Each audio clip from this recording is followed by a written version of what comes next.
Hey everybody, welcome back. My name is Anna and you're watching Astro Lady Tarot. Today's video premise is pretty easy. I'm going to watch an existing video on YouTube that I saw in my feed, recommended to me, and I'm going to react to it. In case you don't know, but I believe everybody does who watches this channel, I am a professional tarot reader. As all tarot lovers, I'm absolutely obsessed. But I'm also a skeptic. And so this video is Danny Jones clips, a clip from Danny Jones' podcast. I have no context when it comes to this. I don't know who Danny Jones is. I've never watched a video on their channel before. This is my very first impression. I'm really going off of video title here. Top psychologist explains why tarot cards are always accurate. Charles Morgan. So really, I would love to react more to videos that just are recommended to me on YouTube about tarot and these types of things. And this might be a weird one to do because you might think I'm going to agree with everything they say. However, again, I'm not quite sure. Just looking at the rest of the videos on this channel, it might be a little bit too out there. It's just a feeling I get, right? An impression I get when it comes to, ooh, apocalypse content, when the world will end, so let's see. Let's look at this together.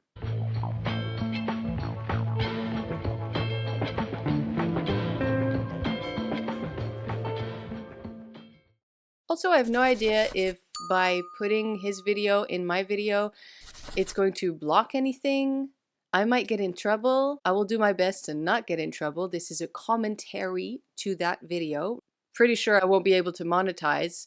That's okay. So let's see. I wrote a book on tarot, and I was drawing everything. I thought, my friend Enriquez, he's a tarologist in New York, and so I was studying with him. What? A People do tarologist. like Okay. tarot cards. Right? Yes. So I redesigned a whole deck of 78 cards. Let me start right there. A tarologist.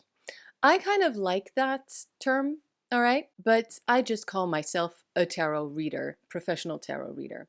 I have gotten a very snobby, in my opinion, comment in the past about me calling myself that by a fellow tarot reader, or should I say tarologist, or whatever they call themselves, because they didn't agree with this term. It made me, according to them, sound like a fraud, like someone who doesn't know what they're doing, not someone who's serious, someone who is a charlatan and is just doing this to make money.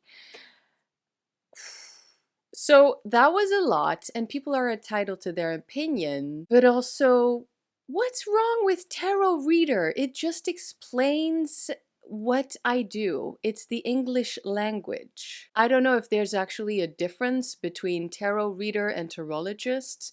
Maybe tarologist is someone who studies the tarot, but everybody who is serious, in my opinion, there's my snooty opinion about tarot, also studies it. Come on.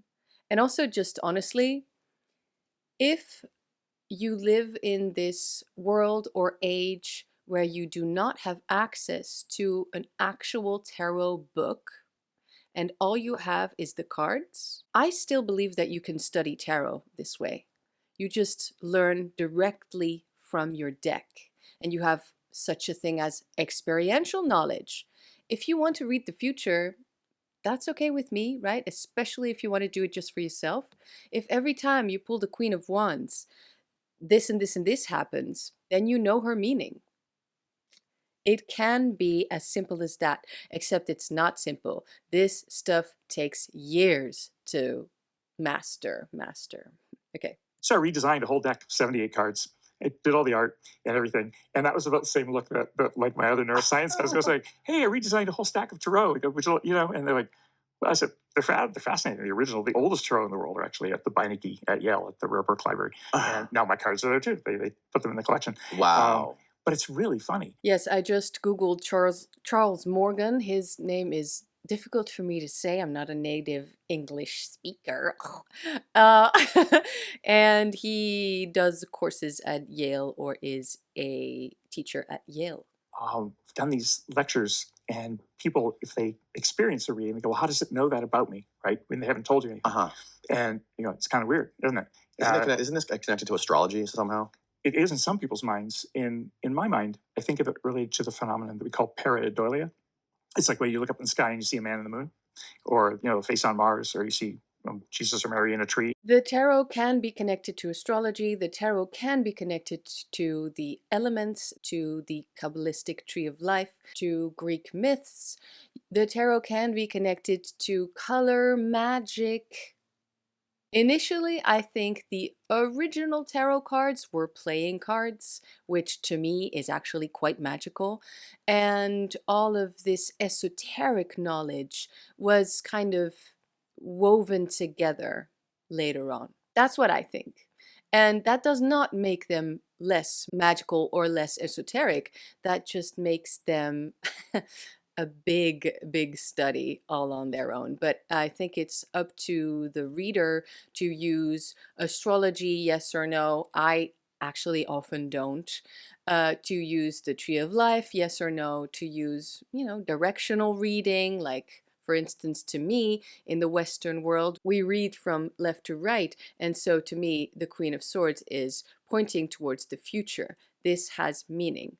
Do you see what I mean? But we do that. So like cloud watching. And when you see shapes in the clouds, it makes sense. The areas associated with the identification of those areas are lighting up in your brain. I talked to this researcher in Japan.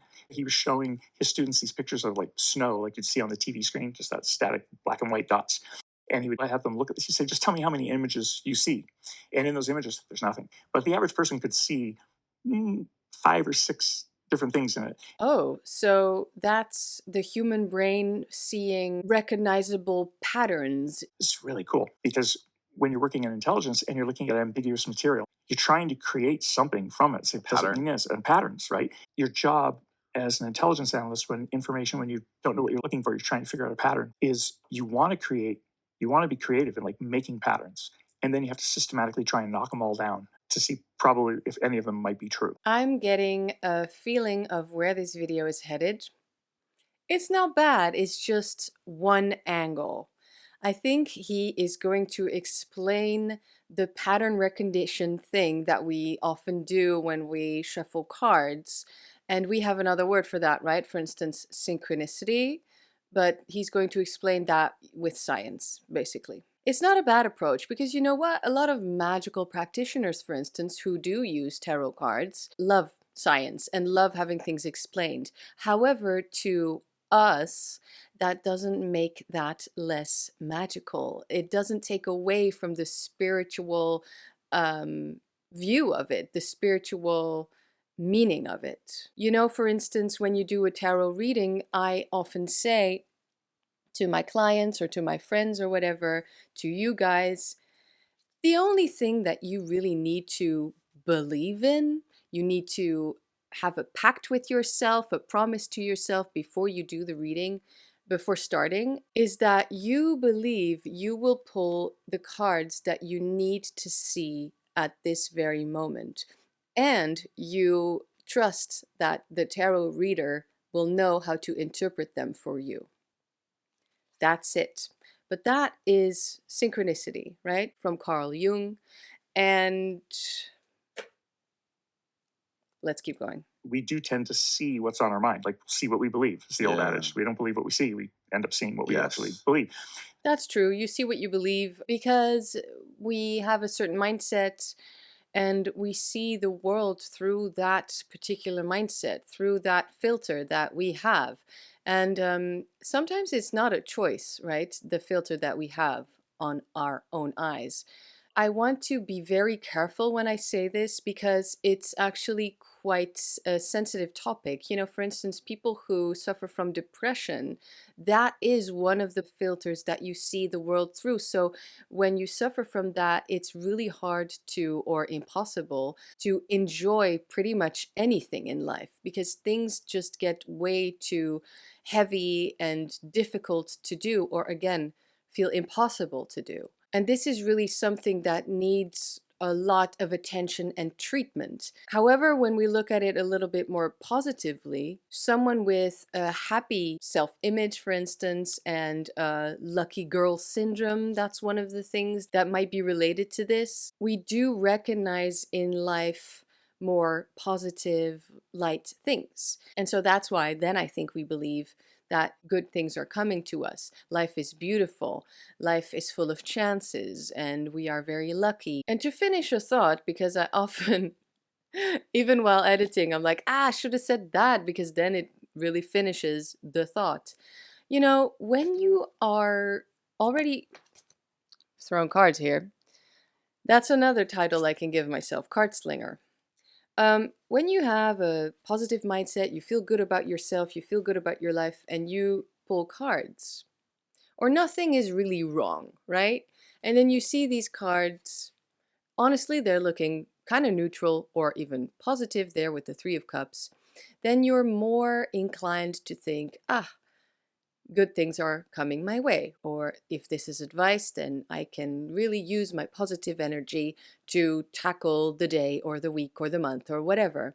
And when you're in a more negative mindset, so therefore you see more negative things, the negative patterns, they actually stand out to you much more, then even a positive looking card like the Three of Cups might look like betrayal, or might look like something that you'll never get, you'll never achieve. Here, it's actually called Lord of Failure. Now I, even as a professional reader, when I'm in a good mindset, I can see that there is really something positive about this as well, despite of the esoteric title of the card.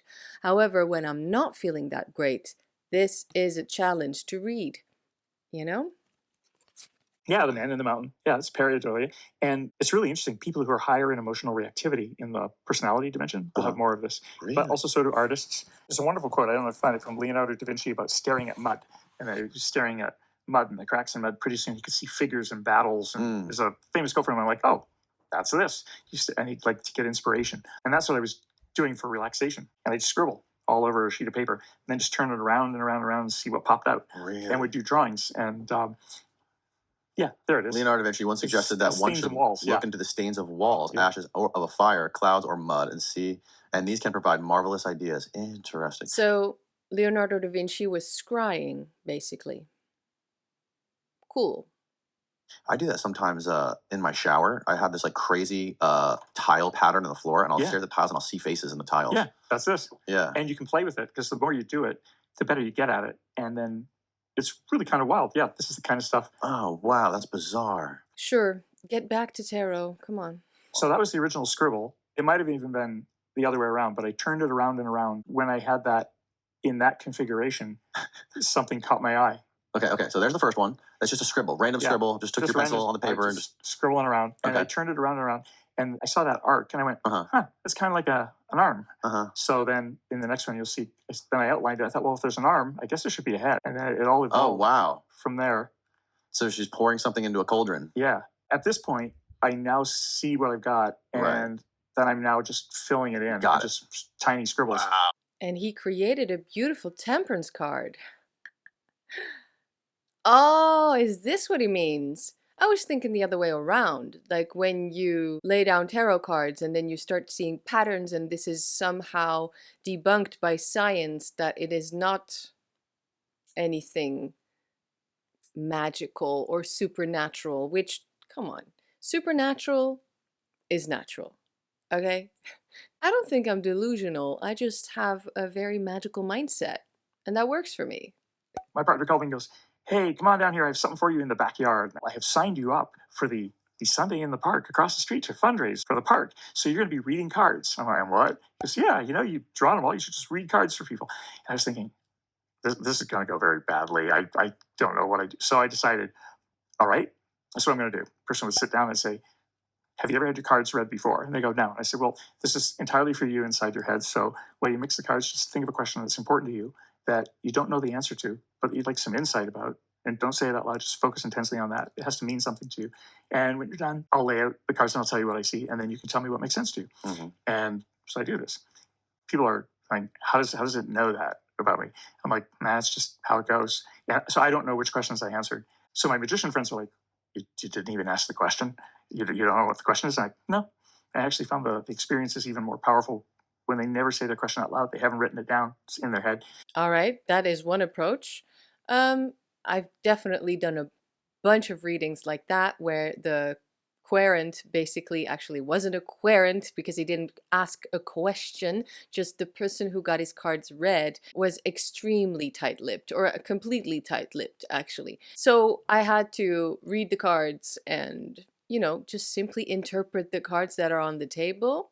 My preference, though, still is to read the cards in context, because one card does not have one meaning. One card also does not have two meanings. One card has a bunch of meanings, and especially when you look at it through the lens of love, or look at it through the lens of work, or home life, or an adventure, or a big milestone that's coming.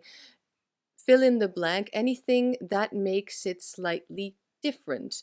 So that's really, you know, one of the things that I'm passionate about. This is interesting. Everybody does it in their own way. And I said, I think this is what's happening. Just frames a lens, right? This focuses your mind on something that's important to you. And then now I turn these around and read them like a narrative. And it makes meaning to you in your head that makes sense.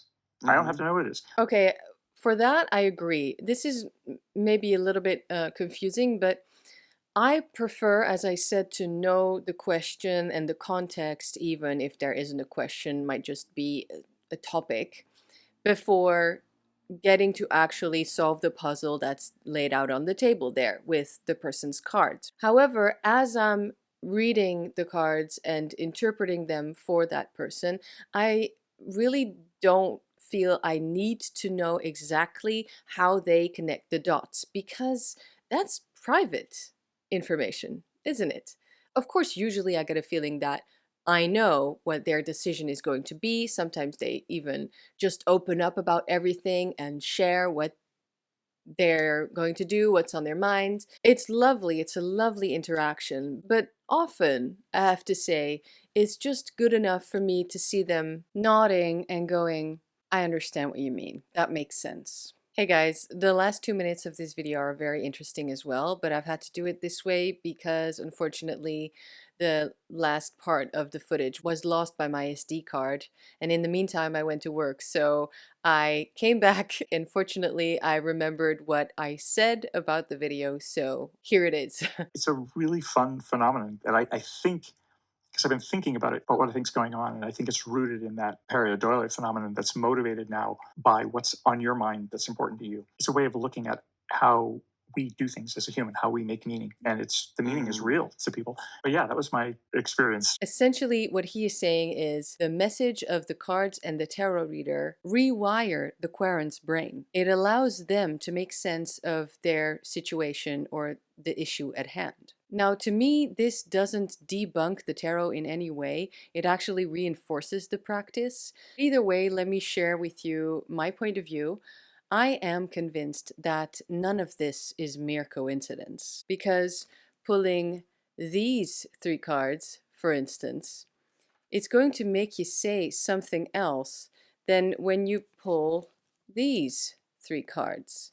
It's going to make a different story, as he says. So synchronicity is very much at play. Sacred randomness is what I like to call it. That is what it means to us, magically inclined folk. Both of these points together make it so that the tarot cards are always right. I think it is that thing that I'm not going to try to pronounce, the rewiring of the brain, the recognizing of the patterns, but it's also the belief or the idea that there is such a thing as you will get the cards that you need right now. When you get a tarot reading, I always say there's only two things that you need to trust. The fact that you will get the cards that you need to see right now, and then also you need to trust your tarot reader. The reader is capable to accurately decipher them for you.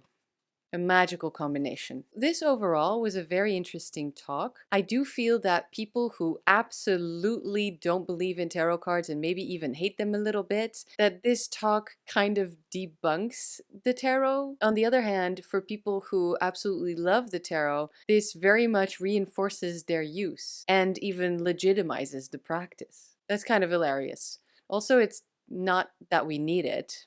We don't need anybody to explain to us how our craft works. Also, there's just such a wide range of tarot readers. I think everybody believes something different on how it works. And some people don't even think about that because they feel it takes away the magic. There's so many different points of view. There isn't one truth when it comes to tarot. People make that mistake all the time. But I think this was a fun little experiment to just share my opinion, my point of view, and my reaction to a video that randomly popped on my feed. So I certainly hope you enjoyed this.